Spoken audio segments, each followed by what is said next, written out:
Good evening. Are we turned on? That sounded terrible. Is my microphone on? That's what I should say. Welcome to our spring speaker series. I'm Susan, the president of the Bethlehem Historical Association. We're very glad that you're here with us this evening. We always start with a big thank you to the library for partnering with us on their speaker series. It really is a positive thing for both of us.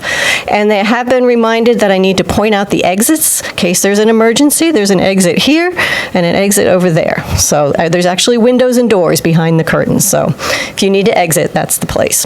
So a couple of announcements. You might have seen on your way in a flyer with a picture of Eleanor Roosevelt on it. Our fundraising tea is April 26th, coming up pretty quick before you know it. And so we hopefully that you will all get tickets for the tea that's coming up. Eleanor is a fascinating person. Tickets are on sale, and if you get a flyer, there's information about how to get said ticket. Also, 2025 is Bethlehem Historical's 60th anniversary, which is amazing. If you're a member of BHA, you're invited to our annual meeting and party, which will be happening in May. So more details on that coming soon. But for 60 years, since 1965 till this year, we've been a volunteer-run organization, so we're always looking for folks to help out with various programs and things going on. A couple of specific needs right now. If you enjoy these talks, and you must, because you're all here, right? We do have a coordinator who has to put together that schedule, and that's Jeff. You met him out there. He's stepping up to become president next year, which is awesome, but that does mean we need someone to help coordinate programs. Jeff is so great that he's already got 2 out of 6 lined up for next year, so it's not a heavy lift at this moment, and he, of course, will work with you. So anyway, that's just one of many opportunities, so feel free to chat with me or anyone else with the group. Let's see, what else? Our speaker series continues. We've got our bonus program on Monday, the 24th, this Monday. Jeff Purley will be speaking about Albany County's efforts regarding the 250th anniversary of the American Revolution. So that's coming up on Monday. That should be an interesting talk. And then April 16th will be Fun on Two Wheels, a short history of the bicycle, presented by David Chinnery. So that'll be a fun talk as well, April 16th. And finally, always, please, I invite you to come and visit our museum at the Cedar Hill Schoolhouse. It's very near Henry Hudson Park, 1003 River Road, down in Selkirk. It's about 10 minutes from here. We like to say it's local history at its finest, and there's some great exhibits that talk about Bethlehem history. Sunday afternoons, 2 to 4, from now till October. So please come on down. And I think that's it for my announcements. Yay! I will now give a little introduction for our speaker this evening. Tony Opalka grew up in a small, mostly Ukrainian hamlet of Maplewood, just north of Watervliet in the town of Colony, where his father grew up. He always had an interest in Albany history because his mother grew up in the Italian South End, and there were weekly trips to her extended family, accompanied by her stories of Albany from the 1920s onward. He received a BA in art, architectural history from what was then known as Albany State, and worked for the city of Albany researching its history for 2 years before attending graduate school at Cornell University in historic preservation and urban planning. And in the 45 years since then, he's worked for the city of Albany, neighborhood not-for-profit organizations, and for 2 years on a renovation project that involved 82 historic row houses in Arbor Hill. And tonight, we're very excited to hear about the firehouses of Albany. Take it away, Tony.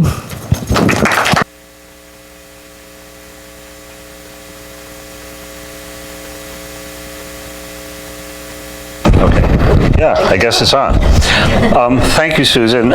Susan, one thing she didn't mention is that I worked for a little over 30 years for the State Historic Preservation Office, and the last National Register nomination I did back in 2007 or something, I think it was the Slingerlands Historic District with Susan as the project sponsor. So we go back a ways, and we are also, well, she's now the former Bethlehem historian. I'm the current City of Albany historian. So we have had professional dealings since that National Register nomination. Thank you all for coming out. This is a great looking crowd. I'm happy that there's so much interest in this topic.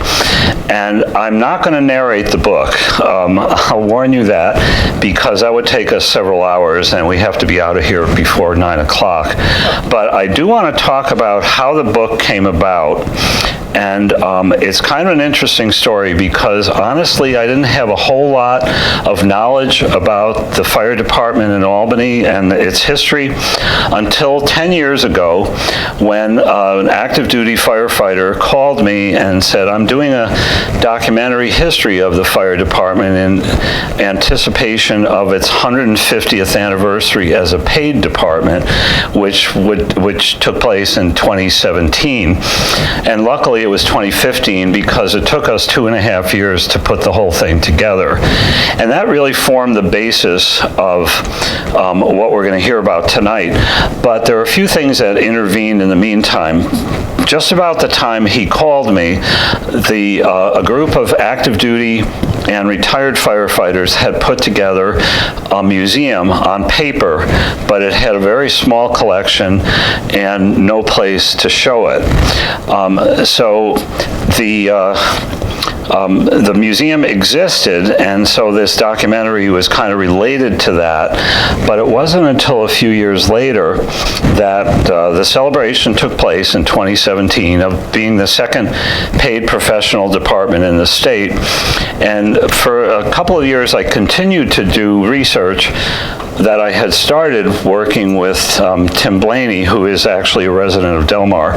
And there were things that I was discovering, and then we actually got a space. There's an architect in Albany named John G. Waite, known as Jack Waite, who, as I found out later, was the son of a Troy firefighter, a total fire aficionado, and an architect who had done in graduate school a survey of New York City firehouses. So Jack was a real expert on the topic. And Bill Tobler, who is somewhere in the audience, I don't see him offhand, but he's a retired Albany firefighter with almost 40 years on the job. And he and Jack and I were sitting in Jack's office facing the university administration headquarters on Broadway. And Jack said, just offhand, you guys ought to write a book about Albany firehouses. And Bill and I looked at each other and said, yeah, we could do that, thinking that it was going to be, I've done plenty of architectural surveys, National Register nominations, that sort of thing. And I thought, yeah, how difficult could this be? Well, it turns out to be a lot more involved than I ever imagined. Because first we decided, well, which buildings do we deal with? Do we deal with the existing buildings, or do we go back? Most of the previous buildings no longer exist, but they certainly were part of the history, because prior to 1867, the city's fire department was volunteer. And so there were certainly a lot of information about the volunteer period and photographs of some of the buildings, but nothing that had ever been written in a very detailed manner. So Jack showed us this little book called The Firehouses of Cincinnati.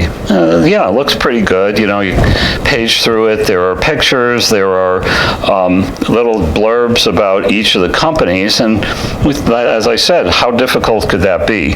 Well, once we started the research in earnest, we found out exactly how difficult it could be and how much information. We're really blessed in Albany County having the Albany County Hall of Records, which is an amazing resource for anybody that's doing any kind of historical research in the county. So we set to work looking for that, for the information that eventually, 6 years later, went into this book. So let's see. The Firefighters Museum, as I mentioned, started out without a space, but this is a building, anybody might remember the RB Wing Company. This is their building on Broadway. And you can see in this painting that on the first floor there's a sign that says Albany Firefighters Museum. We have a formal arrangement with Jack, and we have limited hours, but we're trying to develop the collection and develop exhibits for the museum. And the proceeds from the sale of this book will go towards the support of the museum. So we opened, now you got to keep these dates in mind, we opened on Pearl Harbor Day of 2019, and we closed on March 20th of 2020. You might remember that there was kind of like a nationwide shutdown because of the pandemic. So, and there were problems too with the research, because I was literally walking into the Albany County Hall of Records sometime after that. They were open on a limited basis. And the county health department was on the way out. We met in the vestibule and said, sorry, they said, sorry, you can't come in, this place is closed. So for a number of months, the Hall of Records, which was my primary source for research, was unavailable. So I had to make do with the stuff that I already had and try to organize that, knowing now that there was going to be a lot more to this book than just a survey of the 15 or so buildings that the fire department uses today. So the way the book is organized is kind of three sections, well, it's four sections, let's say. There's a short introduction about the bucket brigade period, because every city in the world was concerned about fire. This, as you can see, is Fort Orange, and then it grew into the village of Beverwyck, which became the city of first the village of Albany, and then in 1686 the city of Albany. It grew north. You can see on the left of the slide on the right, Fort Orange, and that is depicted by Len Tantillo in the painting on the left. And then the village, which, if people are familiar with the street pattern in downtown Albany, the street that goes from the bottom of the map to the top is State, and along the bottom, running parallel to the river, is Broadway, and North Pearl is, let's see, which one is the, Jeff, which one is the, or I'm sorry, Luke, which one's the laser? Is that it? Oh yeah, okay, so this is Pearl Street. No, yeah, this is Pearl Street. This is Fort Frederick, which replaced Fort Orange in 1676. So you could probably recall the street pattern, and if you've ever wondered why there are bends in some of the streets, like Hudson Avenue, for example, you can see that it's following the path of the stockade. So in the very earliest days, as I said, it was bucket brigade, which meant that everyone had buckets in their house and was expected to show up at a fire. The men threw the water on the fire, handed the buckets, the empty buckets back. The children and women would run back to the water source, and so on. And we all know what that was from our own childhoods. The city took the fire prevention very seriously. There was a Dutch tradition that carried over into the English period called fire masters, or inspectors of chimneys. So I think it was every 2 weeks, the fire master would inspect all of the hearths in the city. And if your hearth was foul, or your chimney was foul, or you stored flammable material too close to the hearth, you were told that you had to clean it up within a very short time. If you didn't, when they came back, you were fined.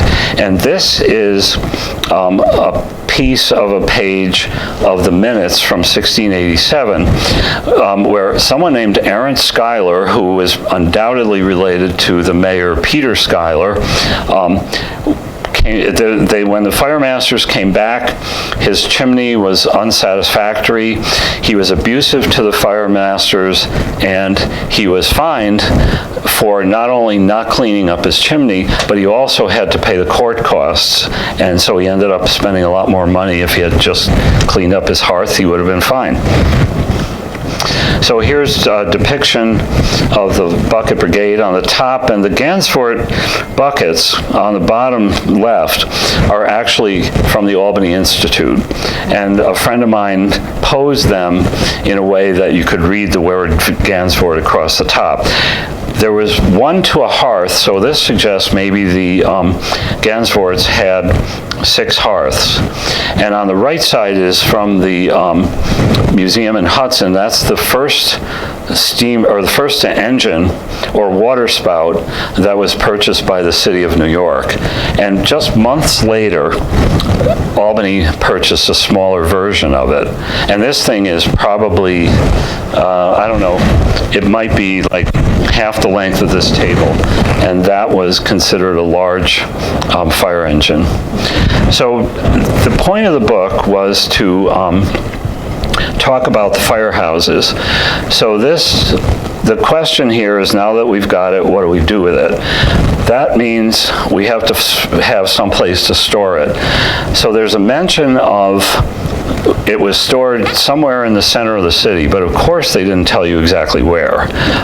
So those are the kinds of things that were challenges to try to figure out, particularly in the earliest period where they didn't give a lot of information. They just said, we have an engine. They bought an engine in 1732, 1740, 1760, so they were regularly buying engines. And one of the sub-themes of this book is that it all has to do with 2 things. One is urban development, and the other is technological advancement.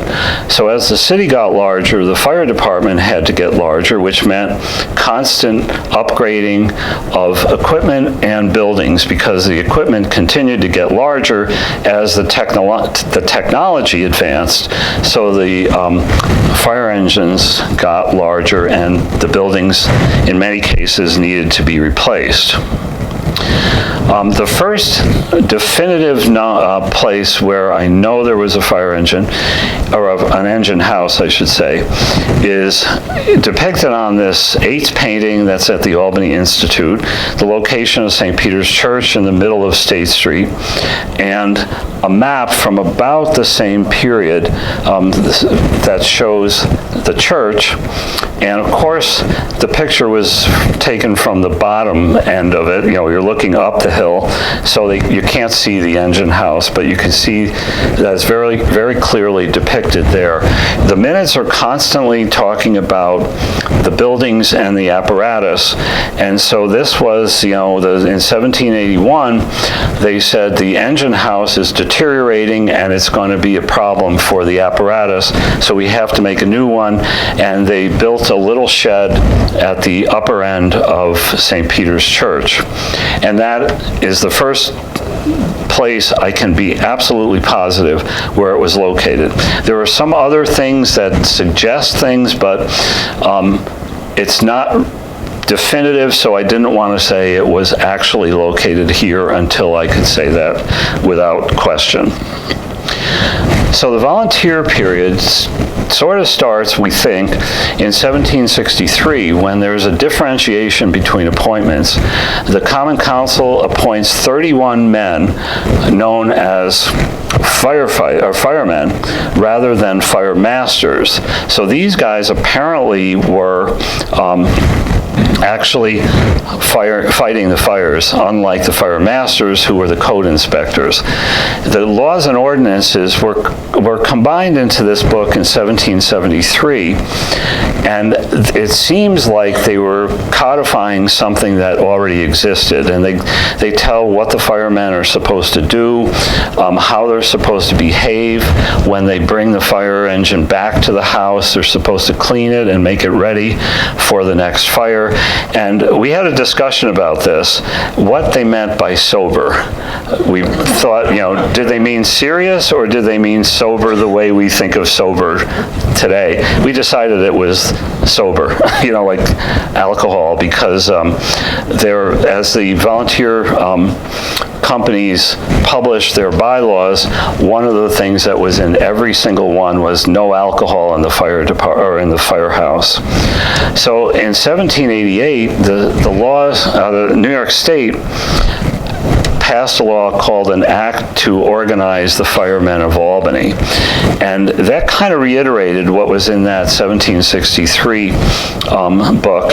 But to me, the big thing was, right after that, the Common Council started appointing firemen regularly. The 1763 appointment was the first one, and then there wasn't another one until 1789. So I think there must have been people that came in and out of the department. But in 1789, they started talking about companies or what was the word now? I can't think of the word. Divisions of firemen that had numbers. So before 1800, there were 5 divisions or companies, and then after that, things just keep going from there. So one of the things that is current in historical research you always have to be careful of is the sources that may contradict each other. So this is one of those rosters from the Albany County Hall of Records. Now here they say that this is engine number 1, organized in 1796, but if you go to the Common Council minutes, you'll see an organization of engine number 1 in 1789. Then there's what we call the big roster, which was compiled at the end of the volunteer period, that lists every company and every man in it.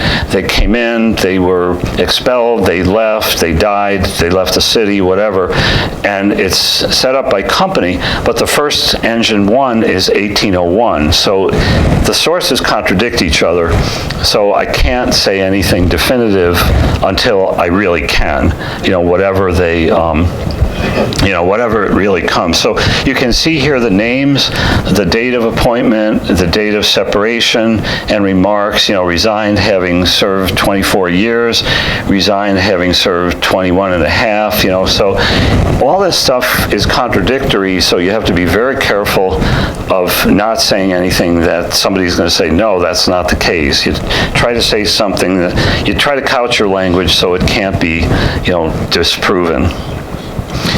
So this map has a very interesting story. It's at the Albany Institute of History and Art, and it's the city as it was laid out. I think the dark shaded stuff that you see on the right and going up the hill a little bit towards the left is the settled part of the city.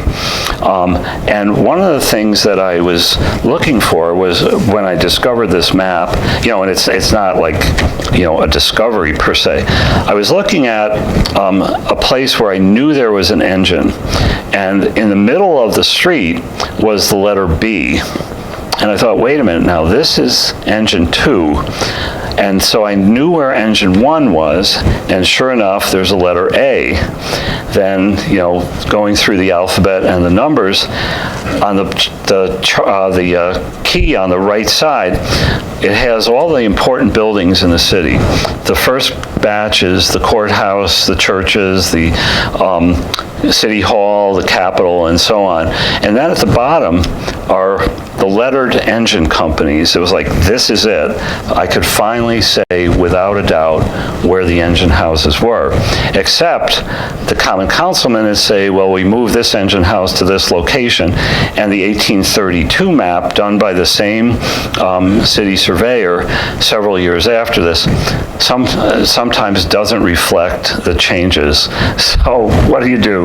You say as much as you can with as much certainty as you can, but you can't say it with absolute certainty, because I would go by the Common Council minutes, because they were appropriating money for the construction of new houses. So I do want to take a minute to direct your attention to the drawing that's on the bottom of that easel over there, and that was something that shows Engine 2 after the end of the volunteer period. But Engine 2 was formed, Hook and Ladder 2 was formed, Hook and Ladder 1 and 2 were formed in 1813. And Hook and Ladder 2 has continuous service for more than 200 years.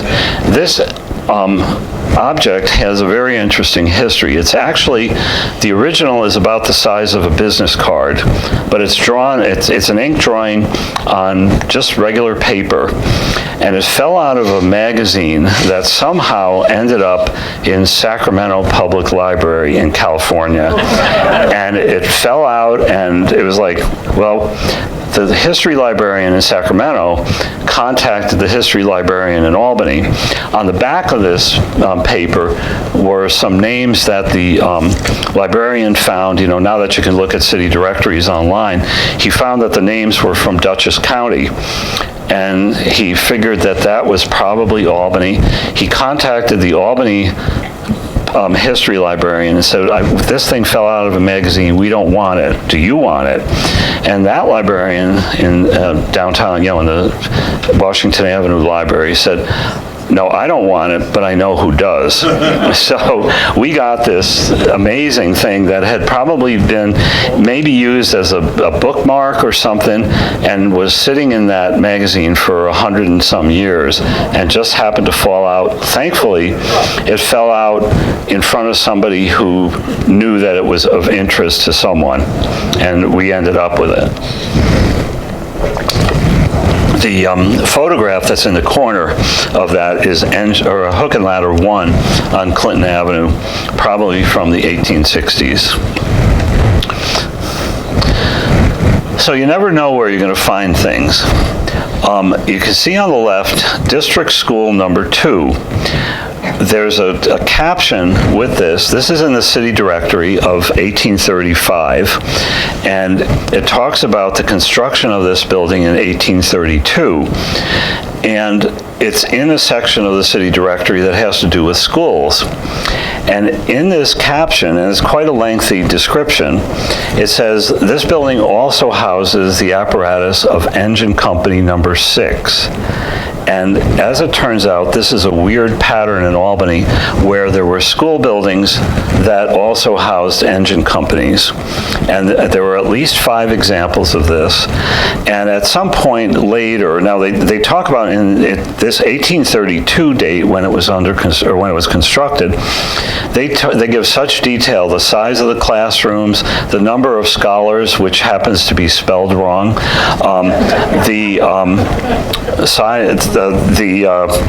number of bricks, like 400,000 bricks or something, and then 1832 was the cholera epidemic in Albany, and only 1 mechanic died of cholera, according to this caption. And one of the things that I discovered in all of this research is that they didn't stay very long in some of these firehouses.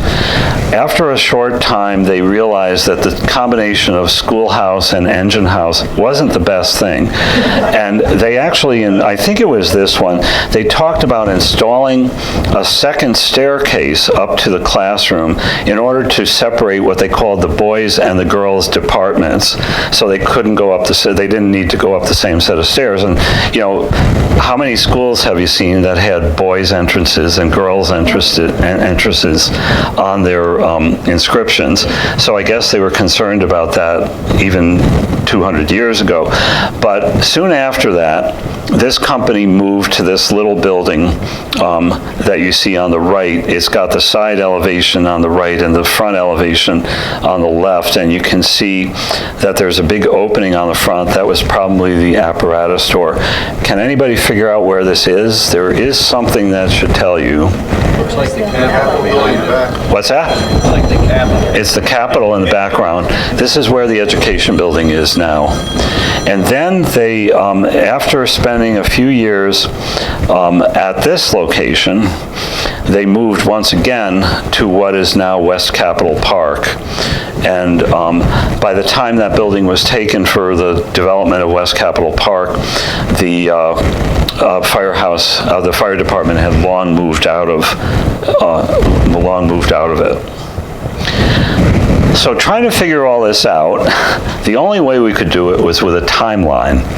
And the problem was that these companies were formed in the late 1780s and before 1800, but you can see there are some end dates too. Like, for example, if you look at Engine 1, the red line at the top, that was disbanded after Albany's Great Fire in 1848.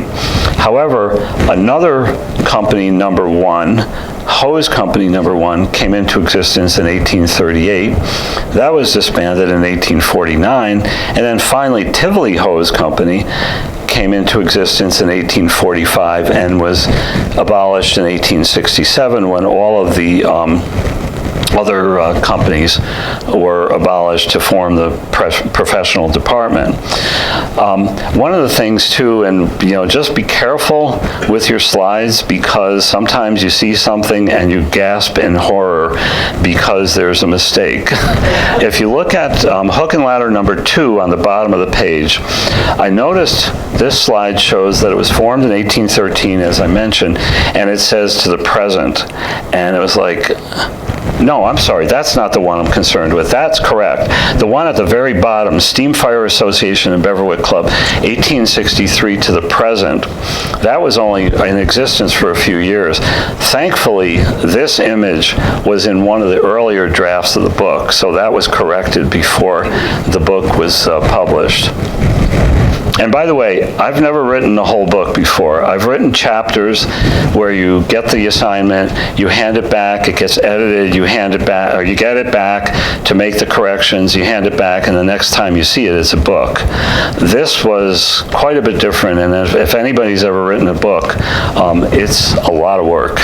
And if you're experienced with it, that's great. If you're not, it's pretty hectic.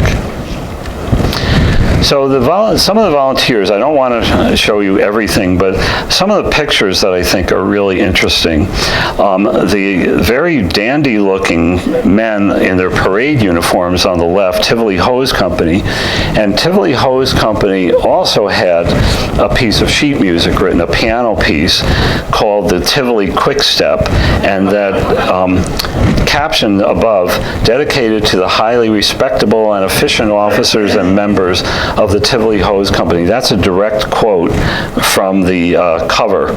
And there's something also that you see in the middle in the illustration, the Tivoli Falls, which are somewhere along the Patroons Creek, because Tivoli Hollow exists, where I-90 goes down, the I-90 and the railroad tracks go down through, and that was a beautiful area at one time. It became a park and landfill, and they've recently tried to clean up the creek, and what they call it daylighting, when it gets taken out of the culverts and it's exposed once again to flow more freely. There was another piece of music written for another company, and there were several pieces written for Albany Fire Department.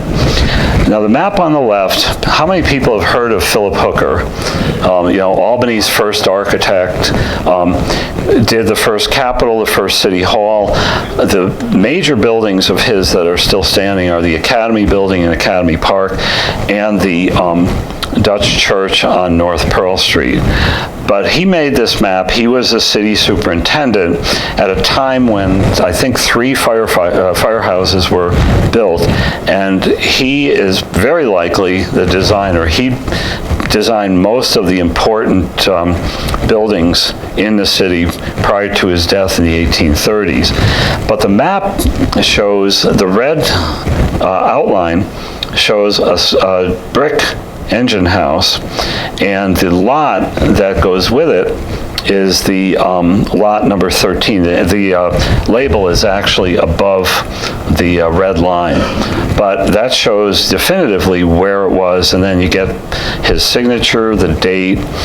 It's a kind of map where a lot of people who have different interests will look at it and say, wow, this is great. It's got this, it's got that, whatever.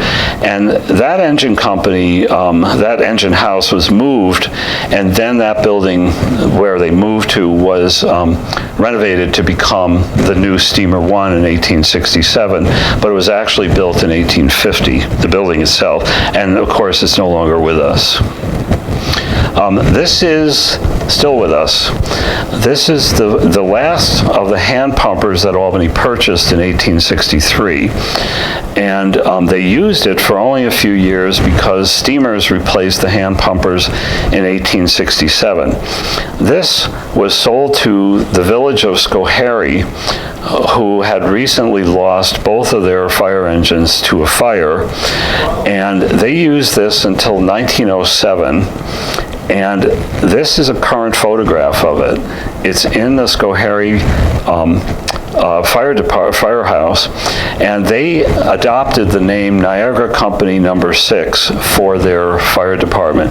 To this day, they use that, and you know, if you're there and you happen to notice that there's No. 6 and wonder what happened to all the others, they kept the name, and as you can see, they kept the lantern. The engine was never painted. It's in incredible condition, and it's hidden away in a corner of it's on a balcony in their firehouse where very few people ever get to see it. Here's another sheet music cover for Eagle Engine Company No. 7, and this one we have another artifact. This shield that you see on the right was given to a member of it as he was leaving service in 1861. Unfortunately, even though he seemed to be a prominent member of the community, we found very little about him in his obituary, but he's buried in a large smith plot in Albany Rural Cemetery. He was a coppersmith, and his father was, and his brother was, and they all died young, probably from the chemicals that they used in their profession. And in 1866, a new house was built for Eagle Company No. 7, and that's after it was out of use as a firehouse, but it became the home of the Protectives, which is another part of the story. Number 8, as I mentioned earlier, the companies had bylaws. There's a collection at the State Library of fire memorabilia that a doctor, I just found out something about him recently. He was from Watervliet, and he lived not that long ago and donated his fire collection to the New York State Library. Robert Bell, as you can see, was killed during the Civil War, and right around the time he was killed, the company bought a plot in Albany Rural Cemetery, and Bill Tobler and his wife were riding around Albany Rural Cemetery, as many people do, and Bill noticed that there was a fire helmet on this obelisk, so he got out of the car to explore it and discovered, you can see now this has recently been cleaned, so you can actually read on the steps, it says D.D. Tompkins Engine Company No. 8. The men that were killed are buried around that. You can see the small stones surrounding the obelisk. And this was a company in 1848 that lost its firehouse to the Great Fire, and they soon after built a new one.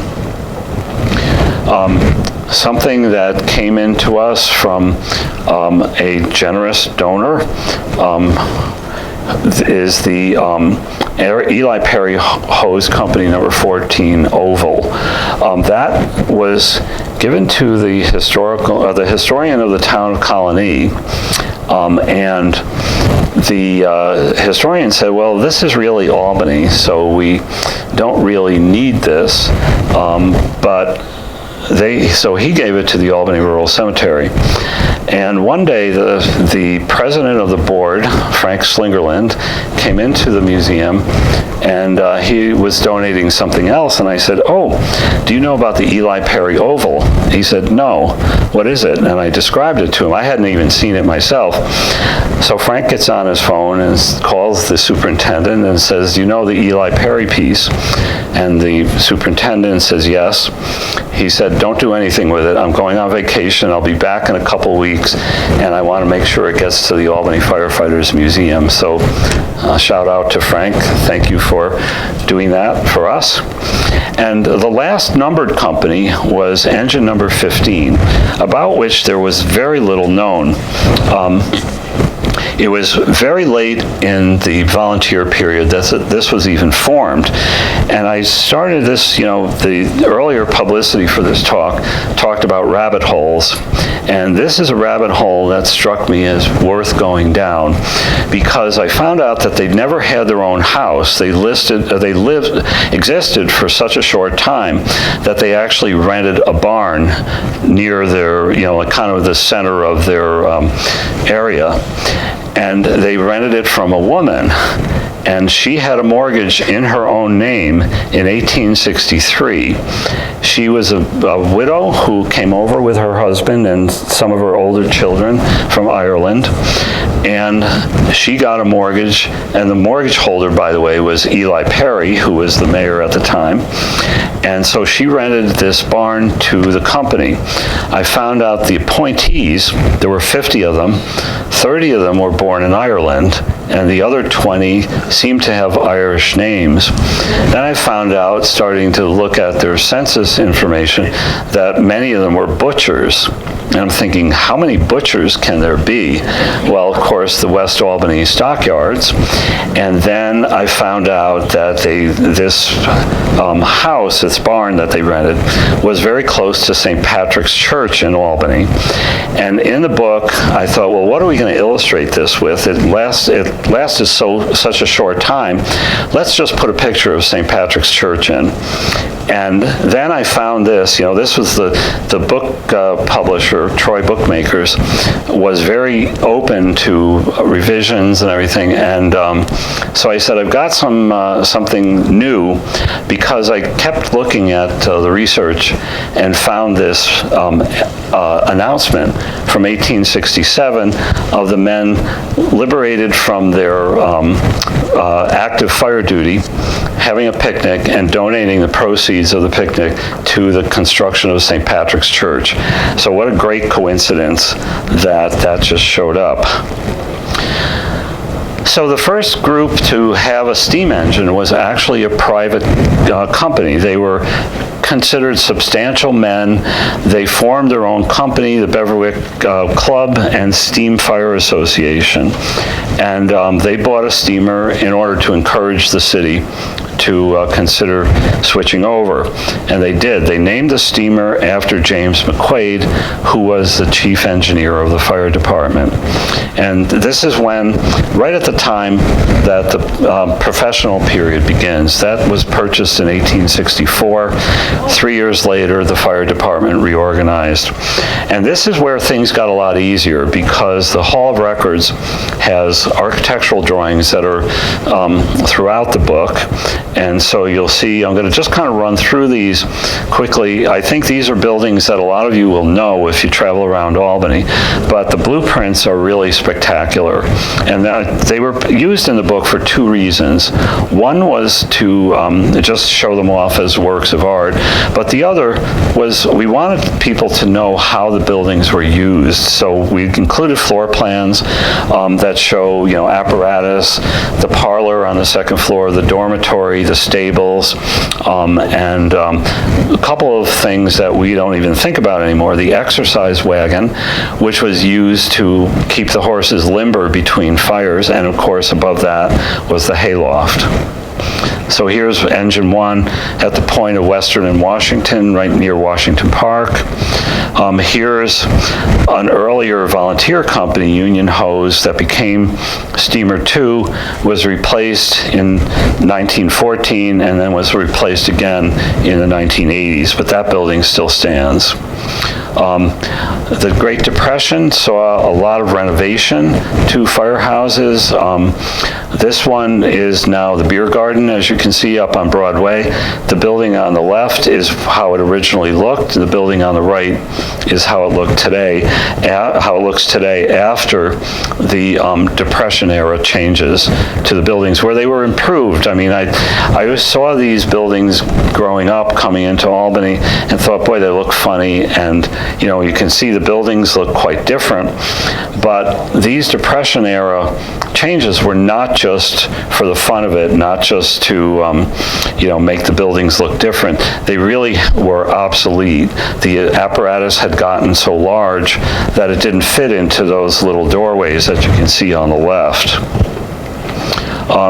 This one was, to me, a very unfortunate loss because this was built by the Beverwick Company with their own money, and then it was incorporated into the fire department and became Engine 4 in 1867, was torn down for a hideously ugly parking garage in about 1986 or so. This was a really incredible artifact at the Albany Institute. The steamer house is shown, and the men and their titles all around it. This building was opened in 1902, so this was probably the first group of men to be appointed there. Again, the building on the left, as it looked, renovations of 1911 and renovations of the 1930s. Here's another one. This one is incredibly well documented in the Hall of Records. On the left is what it originally looked like.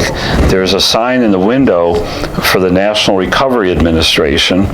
And this, again, the doorways are too narrow and too low, and the dormitories are completely obsolete. And when these buildings were handed back to the city, they were there were articles in the newspaper, there were speakers, and one of the things they talked about was that the buildings got modern kitchens with gas ranges and electric refrigerators. And something that kind of cracked me up a little bit is that in the earlier floor plans, the men actually took baths, and they were replaced with showers in the 1930s. Here's one that is right where I-90 crosses Broadway, and that building, number 8, was torn down in the 60s for the highway. Number 9, Albany Civic Theater, if anybody's been there, that was Steamer 9. Steamer 10, the doorway is about an inch or 2 wider than the apparatus that had to be backed into it. This is now Steamer 10 Theater, and Engine 10 is now in the Breveter Street Station up near the state campus, along with Hook and Ladder 3 and a rescue company. Engine 11 is the first modern firehouse in that this one was built without stables because the apparatus was replaced in the by the beginning of the 1920s. There were no more horse-drawn steamers. So this is on New Scotland Avenue, and it's set back from the street, and it's got little emblems at each of the doors, and one of them I really like is the one I've shown there. Andrew Delahanty was a neighborhood resident and the architect, and that has a T-square and a compass. This was the original Hook and Ladder, or no, I shouldn't say original. One of the things, by the way, that I figured out is there were at least 80 buildings constructed over the years to house the fire department. This was the second home of Hook and Ladder 1, and so you can see it's the building kind of in a little to the right of the middle of the top photograph. You can see it says Hook and Ladder on it. It got renovated to the middle picture, and then in the 1980s it got renovated into housing. So I guess you can see sort of the middle look because the brick is different where the garage door used to be. Hook and Ladder 2, and that is the company that the drawing is there. And Hook and Ladder 3, and Hook and Ladder 4, which I think probably everybody knows and is the cover of the book. Anybody see that copper roof being installed? You could probably see it from space. It was so bright. And of course now I don't think it's green yet, but it's certainly not its original color. And I think people probably know, if they know any Albany architects, they probably know the name Marcus T. Reynolds. He did the D&H building, that's now SUNY. He did banks, office buildings, and residential buildings as well. This is his only foray into the fire department. And then, since the book is about buildings, I felt I couldn't stop with the old buildings.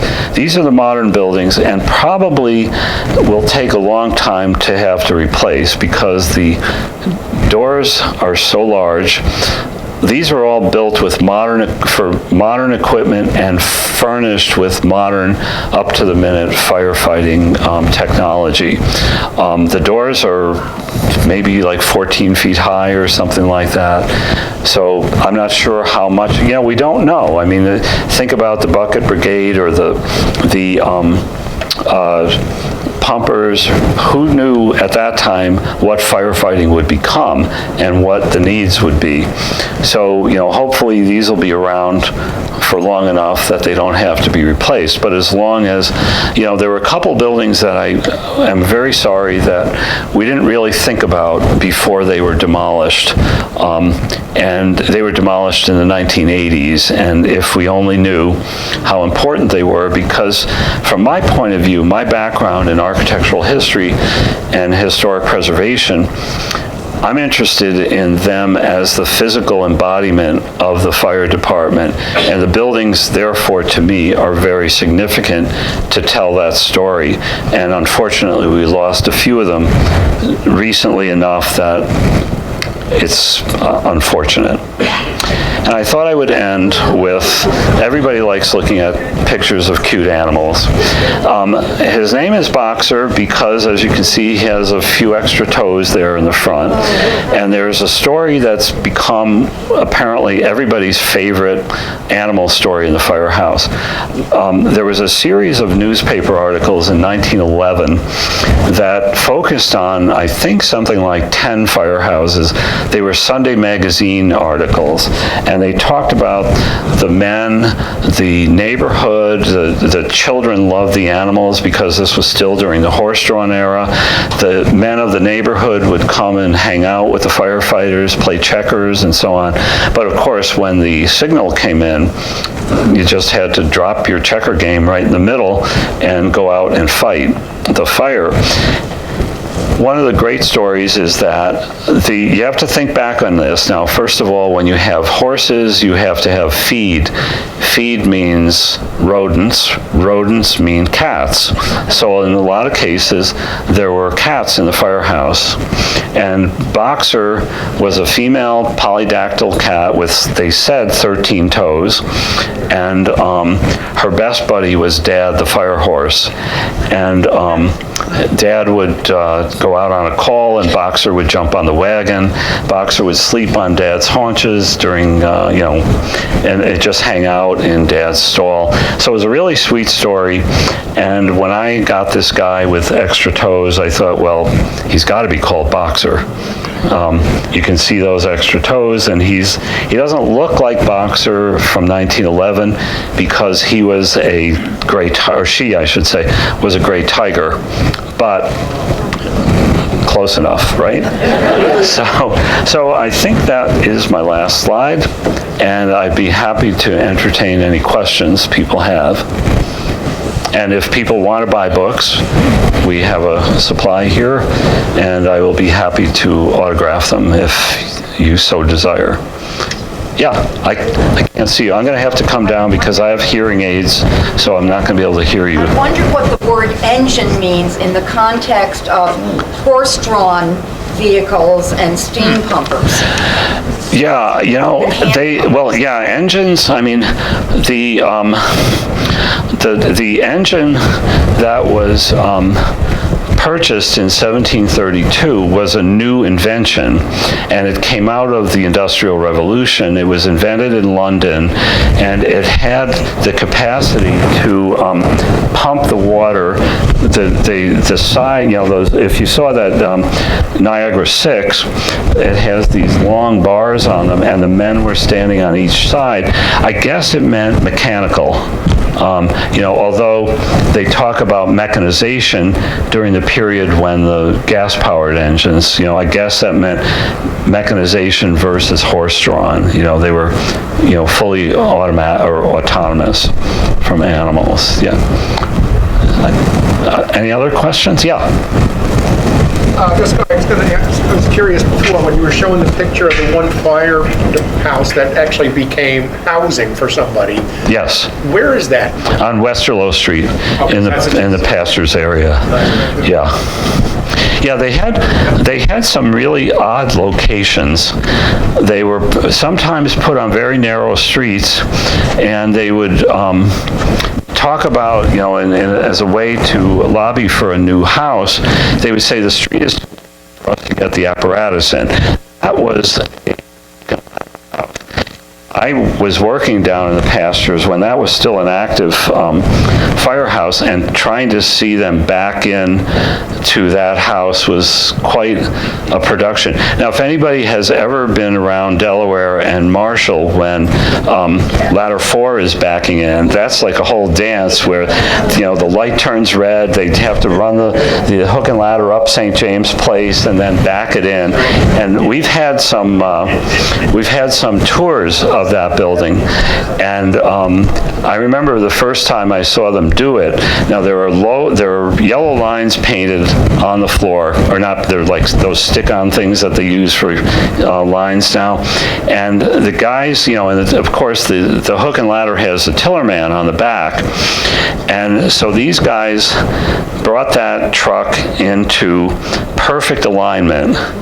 And it was like, wow, you guys are good. And they said, well, we've been doing this together for 17 years. So, you know, we've kind of gotten it, you know, down pat. So, sorry, did you have a question? Yeah. There's a Slingerland's firehouse on... I don't know the answer to that. I've often wondered about that. If you go out New Scotland Avenue, past the thruway, that's the area that was...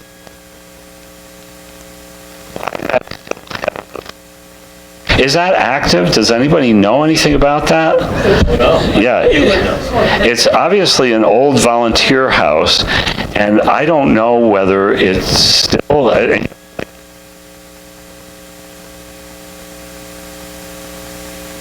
house.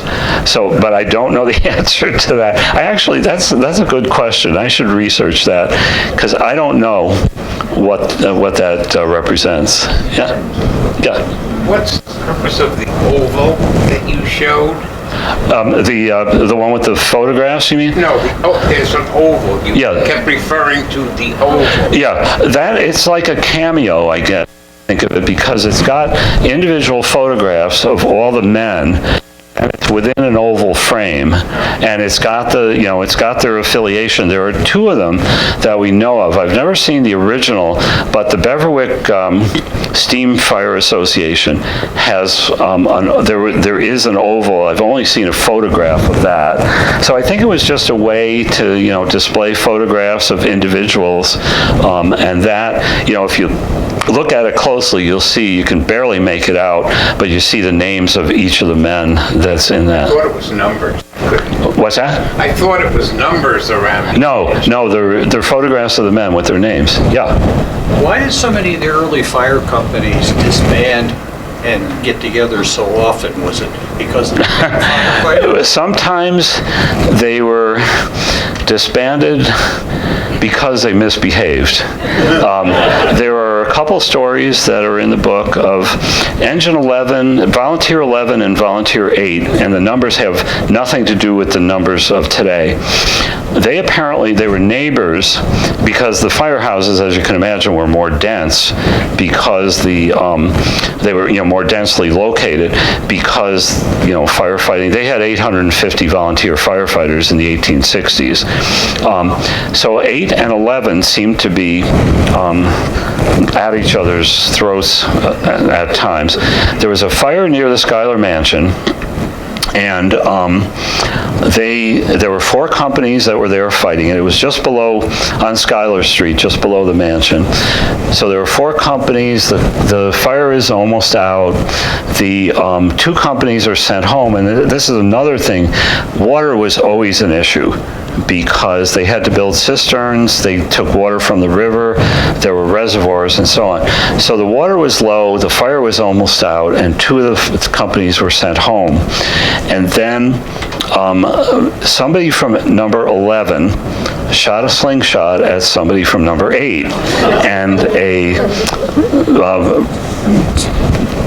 battle ensued. Let's say the guy, I think the euphemism was he was put upon heavily or something like that, and I think we know what that means. And then 11, which was located where the DMV building is on, off South Pearl, went back to their house and brought back paving blocks to the fire scene, and a riot ensued. So the city, the Common Council minutes are, they are very explicit about this. They were mortified. The city fathers were mortified by the behavior of these 2 companies, and they called number 11 the Bully Boys, and they disbanded the company. But I think they were so desperate for fire protection that within a few months the company was reinstated. Now, whether it was the same people the second time around, I don't know. But another incident a little bit later, they were both coming back from a fire somewhere, north of State and Pearl, and 11 was in front of 8, and at Van Zandt Street, they strung their ropes across South Pearl Street and tripped up number 8. So I think, as I go through the Common Council minutes more and more, who knows, I may find more such things. And also, if you know Fulton history, there are newspaper articles. The newspaper I found about the battle, the riot, was very little coverage, but the Common Council minutes were very explicit about what that, everything that happened. It was really cool. I was reading about in New York City, fire companies would actually fight each other for the privilege to fight fire. Well, there was a quote that Bill found, they would rather fight each other than fight fires. That was in Albany, so that was kind of universal. Yeah. You had, I saw engine companies, hose companies, ladder Right. companies. Were they Yeah. specialize in those? Yeah, ladder companies and engine companies still exist. Ladder companies bring ladders. Engine companies bring firefighting equipment, so they have hoses. Hose companies were separate. Once they started installing hydrants, they didn't necessarily always need an engine, so the hose company would go where there was a density of hydrants. They didn't need the engines. So, unless the fire, just got larger, then they would call the engine companies in. There's after reorganization, there's a really nice letter that was written by Rathbone stove manufacturers, which was a major company in the city. They had an internal hose company for the factory, but the letter was written by, I forget, I don't know if it was Joel Rathbone, but it was one of the family members wrote to the Common Council about how wonderful the new organization was, and the men in the factory started fighting the fire with their hose company. They must have had a water source, and then the fire department came in, and the letter was very explicit, said, if it wasn't for the new organization in our conservative city, the men would be without a job today, because the whole factory would have burned down. The hose companies, when they were abolished, that equipment was incorporated into the engine companies, but the hook and ladder companies were always separate.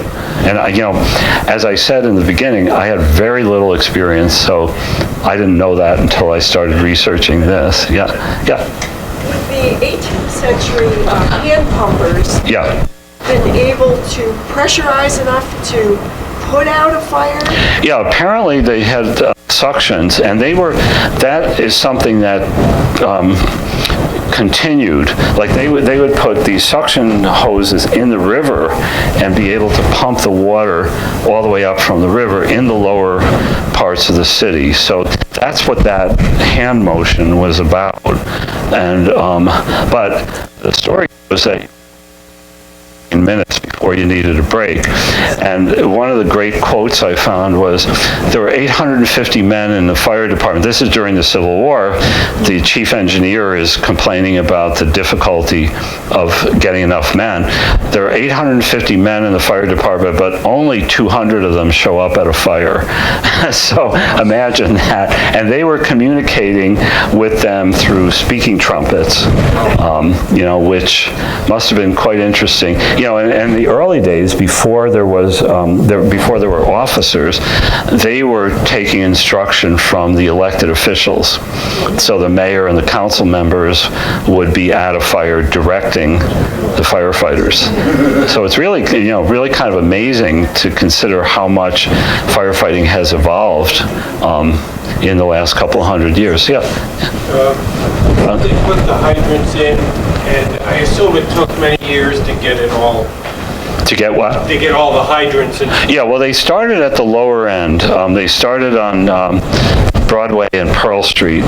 So that was, the engine companies didn't have to respond immediately. They had enough hose companies to take it up in the beginning. We actually have a piece of a water pipe in the museum that the water department said, well, we don't have any place to display it. And the water department and the fire department were obviously very closely aligned, and there is a plug in that, if you've ever heard them called fire plugs, I guess that's where that word comes from. That they would find that and be able to hook the hose up to it. Yeah. You mentioned the Great Fire of Albany. Yes. What started it, and how extensive was it? I'm not from the area. Okay. Well, Mrs. O'Leary's cow in Chicago, right? Blame it on the woman. It was supposed to be a laundry woman in a hotel was ironing or something, and it started a pile of cloth on fire, and the description is that she was so freaked out by it that she couldn't even yell that there was a fire.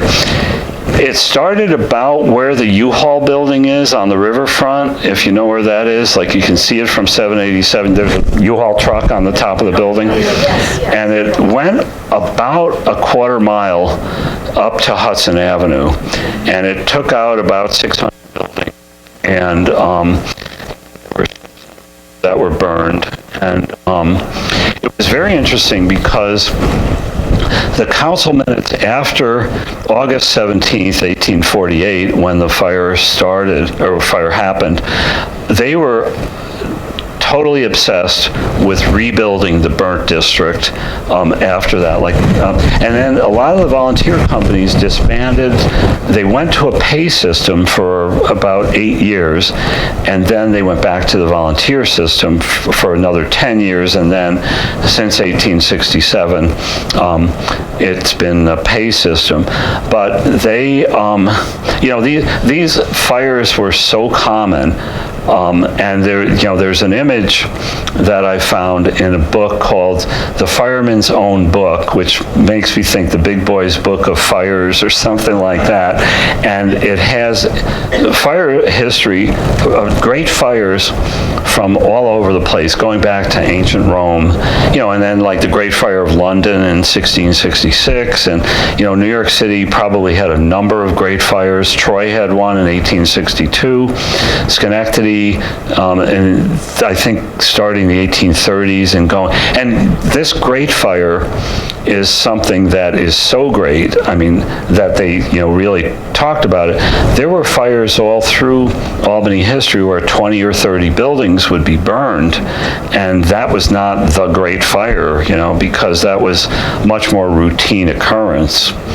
So, but the big one was 1848. So, yeah.